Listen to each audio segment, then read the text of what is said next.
नमस्कार, मैं एजुकेटर यशवंत। हमारे पास 3 सेंटेंसेस हैं। पहला सेंटेंस है my mother cleans this room. दूसरा है my mother cleaned this room. और तीसरा है my mother will clean this room. अगर हिंदी में इनको समझें तीनों को, तो पहले सेंटेंस का हिंदी ट्रांसलेशन होगा मेरी माँ इस कमरे को साफ करती हैं। करती हैं, ध्यान दीजिए, करती हैं। दूसरे का my mother cleaned this room, मेरी माँ ने इस कमरे को साफ किया या करती थी, या तो साफ किया या करती थी। तीसरा है my mother will clean this room, मेरी माँ इस कमरे को साफ करेंगी, ना तो करती हैं ना अब से पहले किया है, करेंगी।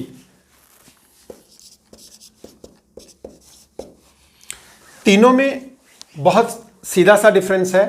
पहले वाले सेंटेंस में काम अब होता है, प्रेजेंट में होता है, तो ये कौन सा टेंस है? प्रेजेंट टेंस है।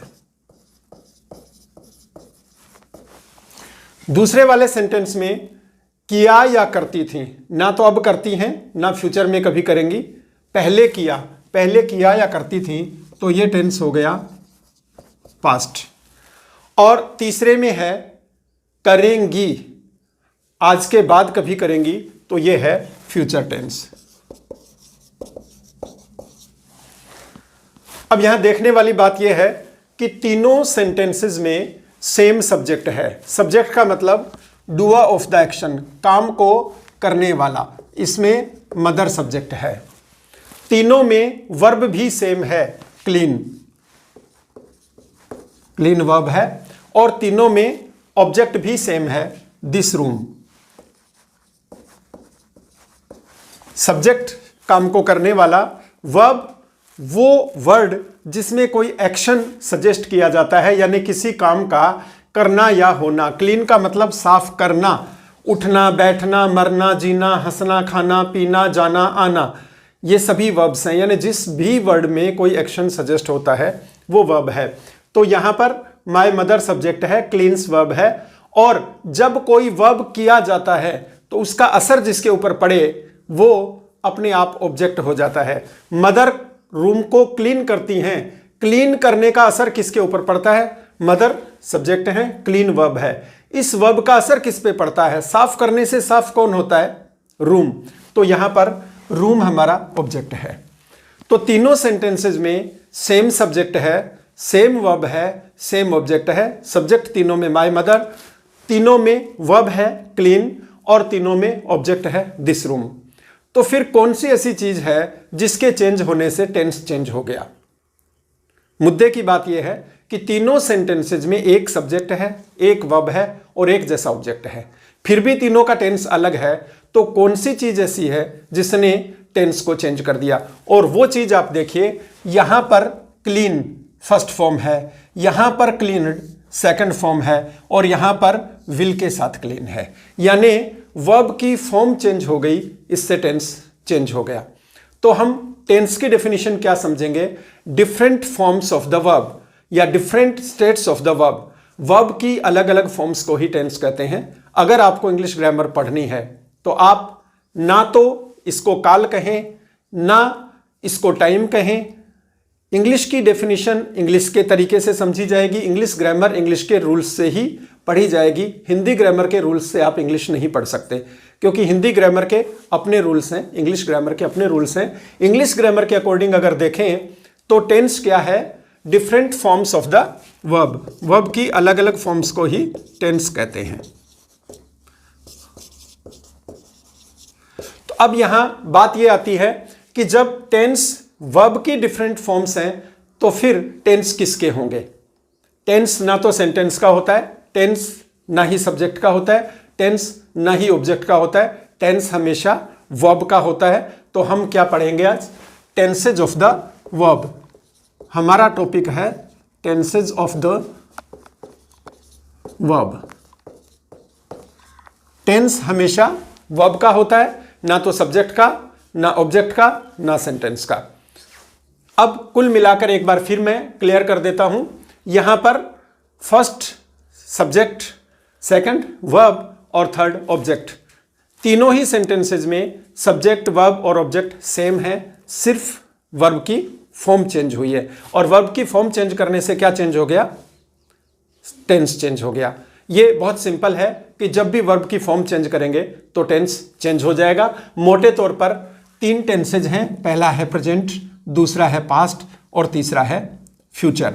अब हम इन टेंसेज के अलग अलग कितने सब डिविजन्स हो सकते हैं वो पढ़ेंगे, कि हर टेंस को कितने हिस्सों में बांटा जा सकता है वो हम देखेंगे। और सबसे बड़ी बात, मैं आपको एक ही सेंटेंस में सभी टेंसेज करवाऊंगा। 12 टेंसेज इस एक ही सेंटेंस में होंगे। My mother cleans this room, एक ही सेंटेंस 12 टेंसेज में किस तरीके से होगा ये मैं आपको बताऊंगा।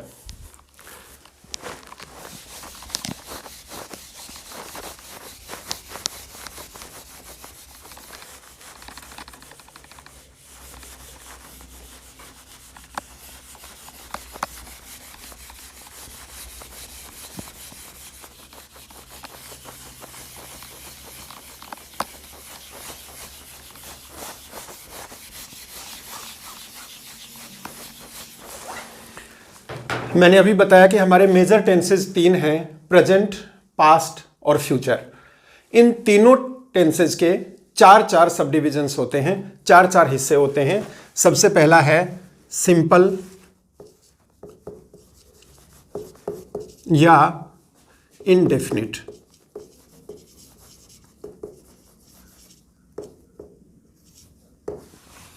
दूसरा है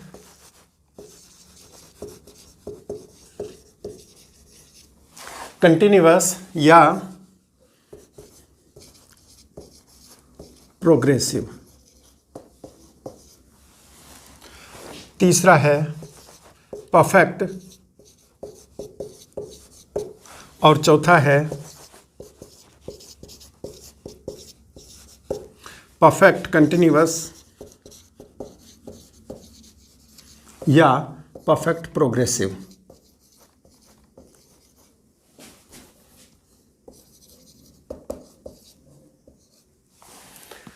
ये 4 पार्ट्स हो गए, 3 मेजर टेंसेज, प्रेजेंट, पास्ट और फ्यूचर।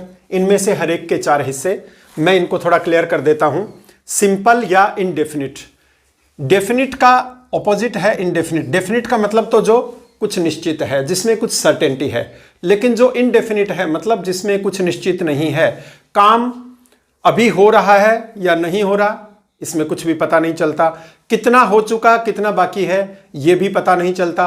पूरा हो गया या नहीं हो गया, यह भी पता नहीं चलता। जब सिंपली ये कहा जाता है कि कोई काम होता है या किया जाता है, होता था या किया जाता था या किया जाएगा, लेकिन वो कितना हो चुका, कितना बाकी है, अभी हो रहा है कि नहीं हो रहा है, ये जानकारी नहीं दी जाती, तो वो इनडेफिनिट टेंस होता है, सिंपल टेंस होता है।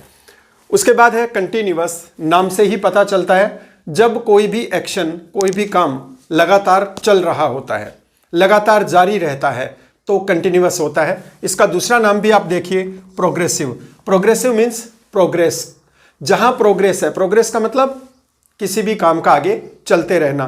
प्रोग्रेस जहां होती है वहां प्रोग्रेसिव टेंस होता है। आप अक्सर रोड पे देखते होंगे, जब कहीं रोड पे काम चल रहा है तो उस पे जगह जगह बोर्ड्स लगे होते हैं और उन पे लिखा होता है वर्क इन प्रोग्रेस, यानी काम प्रोग्रेस में है। प्रोग्रेस का मतलब चलते रहना। तो जब कोई काम चल रहा होता है तो कंटिन्यूअस या प्रोग्रेसिव टेंस होता है। तीसरा है परफेक्ट। परफेक्ट का मतलब जनरली कहा जाता है ये बड़ा परफेक्ट ड्राइवर है, इसका काम बिल्कुल परफेक्ट होता है। परफेक्ट का मतलब पूरा या पूर्ण। पूर्ण, परफेक्ट मीन्स पूरा, पूर्ण। उसके बाद है परफेक्ट कंटिन्यूअस। देखिए, एक तो होगा कंटिन्यूअस, कंटिन्यूअस यानी काम चल रहा है। यहां बात है परफेक्ट कंटिन्यूअस की। मैंने बताया कंटिन्यूअस में काम चल रहा होता है, परफेक्ट में काम पूरा हो चुका होता है। इसमें दोनों हैं, परफेक्ट भी है और कंटिन्यूअस भी है। इसका मतलब काम का कुछ हिस्सा पूरा हो चुका और कुछ हिस्सा अभी चल रहा है। जैसे मैं आप लोगों को लगभग 10 मिनट से पढ़ा रहा हूं। अगर मैं ये कहूं कि मैं आपको 10 मिनट से पढ़ा रहा हूं, I have been teaching you for 10 minutes, इसका मतलब यह हुआ कि मैं अब से पहले 10 मिनट तो आपको पढ़ा चुका, 10 मिनट तक पढ़ा चुका, इसलिए यह क्या है, परफेक्ट है। 10 मिनट पढ़ा चुका इसलिए परफेक्ट है, और अभी आगे और पढ़ा रहा हूं इसलिए ये क्या है, कंटिन्यूअस है। तो परफेक्ट कंटिन्यूअस टेंस तब आता है जब काम का कुछ हिस्सा पूरा हो चुका होता है और कुछ हिस्सा बाकी रहता है। ये 4 पार्ट्स सभी टेंसेज के होते हैं। जब हम प्रेजेंट पढ़ेंगे तो प्रेजेंट टेंस को भी इन 4 हिस्सों में पढ़ेंगे। पहले सिंपल प्रेजेंट पढ़ेंगे, फिर प्रेजेंट कंटिन्यूअस पढ़ेंगे, फिर प्रेजेंट परफेक्ट पढ़ेंगे और फिर प्रेजेंट परफेक्ट कंटिन्यूअस पढ़ेंगे। जब हम पास्ट को पढ़ेंगे तो पास्ट के भी यही 4 हिस्से होंगे, simple past, past continuous, past perfect और पास्ट परफेक्ट कंटिन्यूअस। और जब फ्यूचर पढ़ेंगे तो भी यही 4 हिस्से होंगे, simple future, future continuous, future perfect और फ्यूचर परफेक्ट कंटिन्यूअस। अब हम शुरू करते हैं। अक्सर आप लोग ये देखते होंगे कि टेंसेज जब पढ़ाए जाते हैं तो पहले प्रेजेंट के 4 टेंस पढ़ाए जाते हैं, present simple, present continuous, present perfect, present perfect continuous. लेकिन उसमें दिक्कत ये आती है कि आपको हर टेंस के हिस्से की वर्ब याद रखनी पड़ती है, वो अलग अलग चेंज हो जाती है। उससे बेटर ये है कि आप अगर तीनों सिंपल एक साथ पढ़ें, तीनों कंटिन्यूअस एक साथ पढ़ें, तीनों परफेक्ट एक साथ पढ़ें और तीनों परफेक्ट कंटिन्यूअस एक साथ पढ़ें तो बहुत इजी वे में समझ आ जाएगा। आप इसको ध्यान से देखिए, आपको एक ही बार में पूरे टेंसेस समझ में आ जाएंगे। सबसे पहले हम पढ़ेंगे सिंपल या इंडेफिनिट टेंसेज। इंडेफिनिट टेंसेज से मतलब प्रेजेंट इंडेफिनिट, पास्ट इंडेफिनिट और फ्यूचर इंडेफिनिट।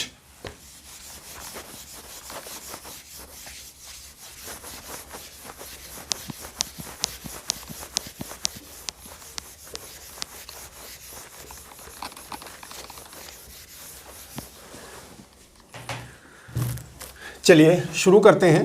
Simple present.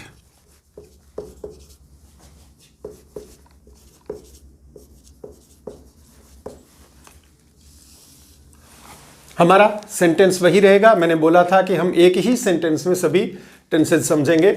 हमारा सेंटेंस वही रहेगा, माय मदर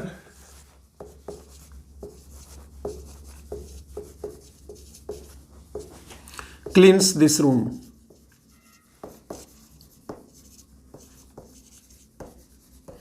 यहां देखिए ये सेंटेंस कैसे बना।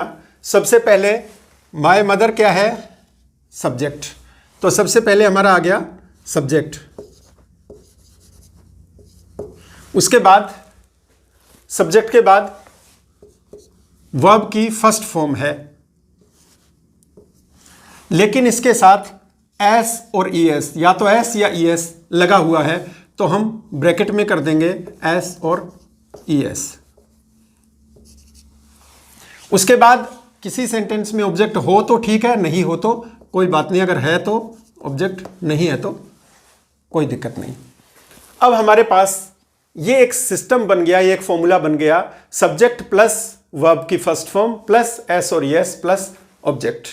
तो प्रेजेंट सिंपल में subject plus first form of the verb, और जरूरी हो तो उसके साथ एस और ईएस, वरना नहीं, प्लस ऑब्जेक्ट। अब यहां 2-3 चीजें क्लियर करना होगा। हम ये बात कर रहे हैं कि जरूरी हो तो एस या ईएस, जरूरी कब होगा, कब एस या ईएस आएगा और कब एस या ईएस नहीं आएगा, ये देखने वाली बात है। हम एस या ईएस यूज करेंगे, एस ईएस आएगा, कब आएगा, जब हमारा सब्जेक्ट कैसा हो, third person singular number subject, third person singular subject.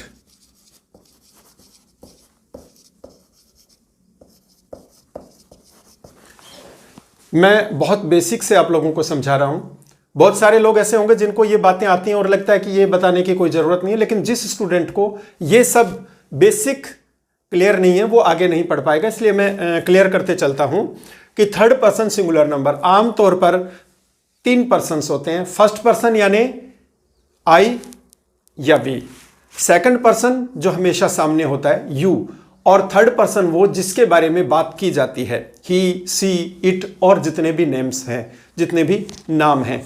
तो हम यहां पे बात करेंगे थर्ड पर्सन सिंगुलर नंबर की। तो पहली बात तो थर्ड पर्सन, लेकिन वो भी कैसा होना चाहिए, सिंगुलर होना चाहिए, प्लूरल नहीं होना चाहिए, यानी एक वचन होना चाहिए। तो थर्ड पर्सन सिंगुलर नंबर में कौन कौन से आएंगे, he, she, it and any one name, कोई भी एक नाम, नाम सिर्फ एक, अगर दो नाम है तो वो थर्ड पर्सन तो है लेकिन प्लूरल नंबर हो जाएगा। तो जब सब्जेक्ट या तो ही हो या सी हो या इट हो या कोई भी एक नाम हो तो हम वर्ब की फर्स्ट फॉर्म में एस या ईएस लगाएंगे। इनके अलावा अगर फर्स्ट पर्सन हो, सेकंड पर्सन हो या थर्ड पर्सन में प्लूरल नंबर हो तो वर्ब की फर्स्ट फॉर्म के साथ एस या ईएस नहीं लगेगा। यह डिपेंड करता है सब्जेक्ट के ऊपर। सब्जेक्ट अगर थर्ड पर्सन सिंगुलर नंबर है तो एस या ईएस लगेगा।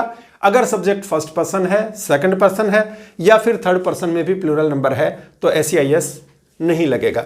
अब फिर एक सवाल पैदा होता है, हमने कहा एस या ईएस, तो एस कब लगेगा और ईएस कब लगेगा यह भी देखना होगा। हम बताएंगे कि ईएस कब लगेगा, उसके बाद जो बच गए उनमें एस लगेगा। ईएस लगेगा कब लगेगा ईएस? जब सब्जेक्ट किसी भी वर्ब के लास्ट में, सिंपली हम कह सकते हैं the verbs ending with S, S S means double S, S double S, S H, C H, X या ओ। या तो किसी वर्ब के लास्ट में एस आता हो या डबल एस आता हो या एस एच आता हो या सी एच आता हो या एक्स आता हो या ओ आता हो। एग्जाम्पल मैं समझा देता हूं, जैसे पी ए डबल एस पास, इसमें डबल एस आ रहा है तो इसमें ई एस लगेगा। उसके बाद push, P U S H, push में लास्ट में एस एच आ रहा है तो इसमें ई एस लगेगा। वही बात टीच में है, टीच, टी ई ए सी एच, इसमें सी एच आ रहा है तो इसमें भी ई एस लगेगा। फिक्स में एक्स है उसके साथ ई एस लगेगा, गो में ओ है उसके साथ ई एस लगेगा। यानी जिन वर्ब्स के लास्ट में S, double S, S H, C H, X या ओ आते हैं उन वर्ब्स में ई एस लगेगा। बाकी जितने भी वर्ब्स हैं उनमें सिंपली एस लगेगा। यह हमारा प्रेजेंट सिंपल हुआ। एक बार फिर रिपीट कर देता हूं। प्रेजेंट सिंपल में देखिए my mother cleans this room, सबसे पहले सब्जेक्ट है, उसके बाद वर्ब की फर्स्ट फॉर्म है क्लीन, उसके साथ अगर जरूरी हो तो एस या ई एस आता है और अगर जरूरी नहीं हो तो नहीं आता, प्लस ऑब्जेक्ट। अब मैं ये बताता हूं कि एस या ई एस कब नहीं आएगा। ऐसा एक एग्जांपल हम ले लेते हैं। यहां माय मदर की जगह अगर मैं ये कह दूं कि माय पेरेंट्स, दोनों कर दूं, मम्मी और पापा, माय पेरेंट्स कर दूं माय मदर के बजाय, तो क्या होगा? माय पेरेंट्स, फिर क्लीन्स नहीं आएगा, फिर क्लीन आएगा।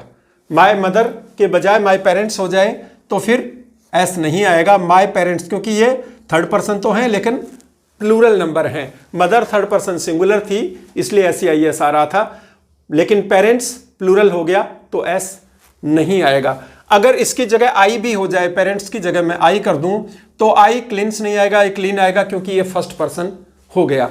अगर मैं इसको यू कर दूं तो भी एस या एस नहीं आएगा क्योंकि यू सेकंड पर्सन है। मैंने बताया था कि एस या एस तभी आएगा जब थर्ड पर्सन सिंगुलर नंबर हो। Mother third person singular number है, बाकी फर्स्ट पर्सन हो तो भी एस या एस नहीं आएगा, आई है तो नहीं आएगा, सेकंड पर्सन यू है तो भी नहीं आएगा और थर्ड पर्सन प्लूरल पेरेंट्स हो तो भी एस या एस नहीं आएगा। फिर आएगा my parents clean this room, I clean this room, you clean this room. Very simple, एक सेंटेंस एक टेंस में ये कंप्लीट हुआ। मैं समझता हूं कि आप लोगों को समझ में आ गया होगा। अब चलते हैं पास्ट सिंपल पर। प्रेजेंट सिंपल क्लियर हुआ, अब सिंपल प्रेजेंट के बाद सिंपल पास्ट।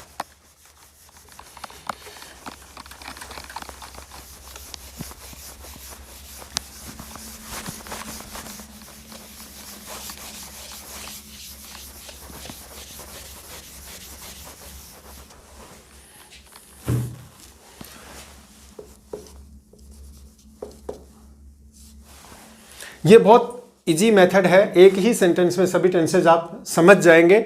बाकी अगर बहुत इजी की बात करें तो एबीसीडी तो नहीं पढ़ा सकते, टेंसेज जहां पढ़ाने हैं वहां टेंसेज के ही रूल्स हमको सीखने पड़ेंगे। एक अच्छा टीचर ज़्यादा से ज़्यादा ये कर सकता है कि उनको सिंपल वे में आपको समझा सकता है। तो मैं वही करने की कोशिश कर रहा हूँ कि एक ही सेंटेंस में आपको सभी टेंसेज समझ में आ जाएं। हमारा सेंटेंस था जिसमें सब्जेक्ट मदर, वर्ब क्लीन और ऑब्जेक्ट रूम। अब हम उसी सेंटेंस को पास्ट सिंपल में करते हैं। पास्ट सिंपल में हो जाएगा माय मदर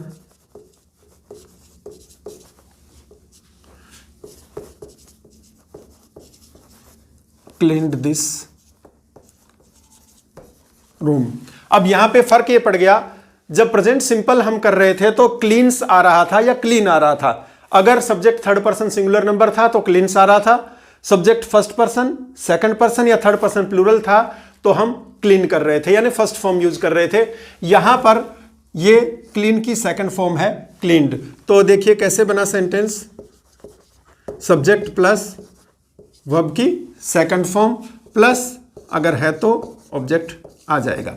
इसमें आपको यह भी नहीं देखना कि कहां एस आएगा कहां ईएस आएगा, क्योंकि कुछ नहीं आएगा, सिंपली सेकंड फॉर्म आएगी। तो सब्जेक्ट प्लस वर्ब की सेकंड फॉर्म प्लस ऑब्जेक्ट। इसमें कोई भी सब्जेक्ट हो, मदर के बजाय अगर हम पेरेंट्स कर दें तो भी वही आएगा, माय पेरेंट्स क्लीन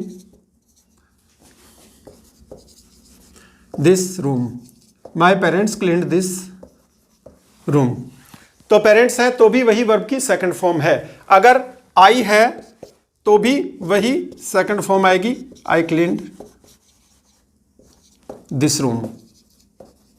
मतलब बिल्कुल साफ है कि कोई भी सब्जेक्ट हो, फर्स्ट पर्सन हो, सेकंड पर्सन हो, थर्ड पर्सन हो, सिंगुलर हो, प्लूरल हो, लेकिन इसमें हमेशा वर्ब की सेकंड फॉर्म आएगी, तभी पास्ट सिंपल होगा। जब भी कभी आपको सब्जेक्ट के बाद वर्ब की सेकंड फॉर्म मिले तो सीधी सी बात है वो टेंस पास्ट सिंपल है। अगर फर्स्ट फॉर्म और उसके साथ एस मिले तो प्रेजेंट सिंपल है। मैं समझता हूं कि ये समझ में आ गया होगा। माय मदर सब्जेक्ट है, क्लीन्ड सेकंड फॉर्म है वर्ब की, और दिस रूम ऑब्जेक्ट है। सब्जेक्ट प्लस वर्ब की सेकंड फॉर्म, और अगर हो तो ऑब्जेक्ट भी लगा देंगे। ये हमारा पास्ट सिंपल या पास्ट इंडेफिनिट टेंस क्लियर हो गया। अब चलते हैं फ्यूचर पर।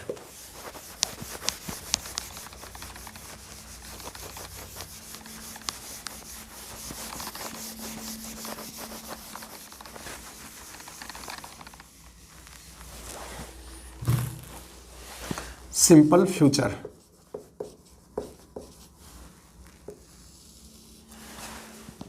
सिंपल प्रेजेंट में वर्ब की फर्स्ट फॉर्म थी, और अगर subject third person singular number था तो वर्ब की फर्स्ट फॉर्म के साथ एस था।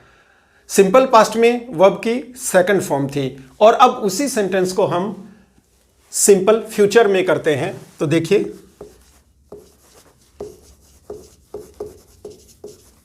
My mother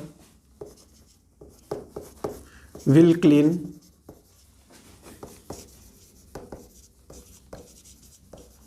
this room. अब यहां पर सब्जेक्ट है माय मदर, ये विल हेल्पिंग वर्ब है, और फिर वर्ब की फर्स्ट फॉर्म है क्लीन, और फिर ऑब्जेक्ट है। तो सेंटेंस कैसे बना ये देखिए, माय मदर सब्जेक्ट, फिर शैल या विल दोनों में से कोई एक, वो कब आएगा मैं आपको बता दूंगा, प्लस वर्ब की फर्स्ट फॉर्म प्लस ऑब्जेक्ट। तो फ्यूचर सिंपल में सबसे पहले सब्जेक्ट आता है, फिर शैल या विल आता है, और फिर वर्ब की फर्स्ट फॉर्म आती है। अब यहां फिर एक कंडीशन आ गई, शैल या विल दोनों में से कौन कब आएगा। तो जब सब्जेक्ट क्या हो, फर्स्ट पर्सन हो, सब्जेक्ट फर्स्ट पर्सन होगा तो शैल आएगा, फर्स्ट पर्सन सब्जेक्ट, यानी शैल कब आएगा वो देखिए,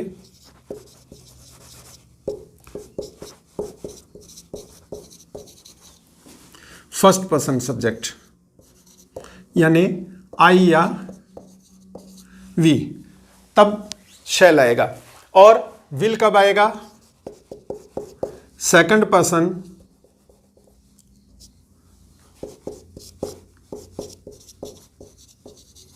या थर्ड पर्सन,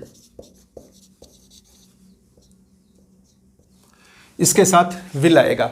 ये बात सिंपल वे में जब कही जाए तो ये रूल लागू होता है, लेकिन जब कोई बात जोर दे के कही जाए, कोई वादा किया जाए, किसी को धमकी दी जाए, कोई प्रतिज्ञा की जाए कि मैं ऐसा करूंगा ही, तुम ऐसा करोगे ही, या किसी भी तरह का कमिटमेंट हो, तो इनका यूज उल्टा हो जाता है। यानी फर्स्ट पर्सन के साथ तो विल आ जाता है और सेकंड पर्सन के साथ शैल आ जाता है। जैसे हम कोई बात जोर देकर कहें कि मैं बदला लूंगा ही, तो आई शैल नहीं आएगा, आई विल टेक रिवेंज आएगा, आई विल टेक रिवेंज। वहां शैल और विल का यूज बिल्कुल उल्टा हो जाएगा। शैल और विल सिंपल वे में फर्स्ट पर्सन के साथ शैल और सेकंड थर्ड पर्सन के साथ विल। लेकिन जब स्पेशल केसेस हों, किसी को धमकी दी जाए, किसी को कोई हिदायत दी जाए, कोई कमिटमेंट किया जाए या किसी को चेतावनी दी जाए, किसी भी तरह की बात जोर देके कही जाए, तो फिर आई और वी के साथ विल और बाकी सबके साथ शैल हो जाएगा। ये बिल्कुल उल्टा हो जाएगा। ये फ्यूचर सिंपल हो गया हमारा, बिल्कुल क्लियर है। सब्जेक्ट प्लस शैल या विल प्लस वर्ब की फर्स्ट फॉर्म प्लस ऑब्जेक्ट।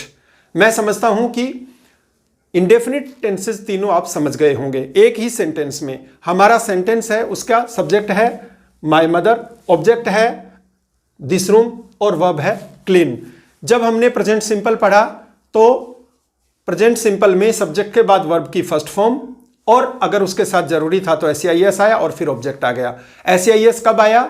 जब subject third person singular number था, यानी ही सी इट या कोई एक नाम था तो उसमें एसईआईएस आया। ये प्रेजेंट सिंपल में। प्रेजेंट सिंपल में सब्जेक्ट प्लस वर्ब की फर्स्ट फॉर्म और जरूरी हो तो उसके साथ एसईआईएस।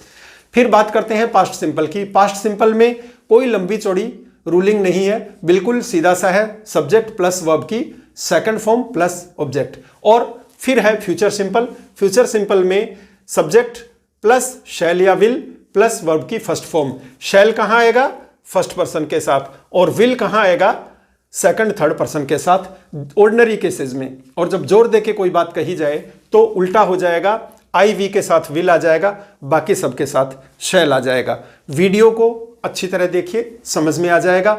अगर आपको वीडियो यूजफुल लगा तो चैनल को सब्सक्राइब करें, वीडियो को शेयर करें, और किसी तरह की दिक्कत हो तो कमेंट बॉक्स में कमेंट करें। अगले वीडियो में मैं आपको सभी आपके डाउट्स क्लियर कर दूंगा। ये सिंपल या इंडेफिनिट टेंसेस तीनों इस वीडियो में हो गए। आगे कंटिन्यूअस, परफेक्ट और परफेक्ट कंटिन्यूअस टेंसेस अगले वीडियो में। मैं उम्मीद करता हूं कि आपको ये समझ में आया होगा। Thank you.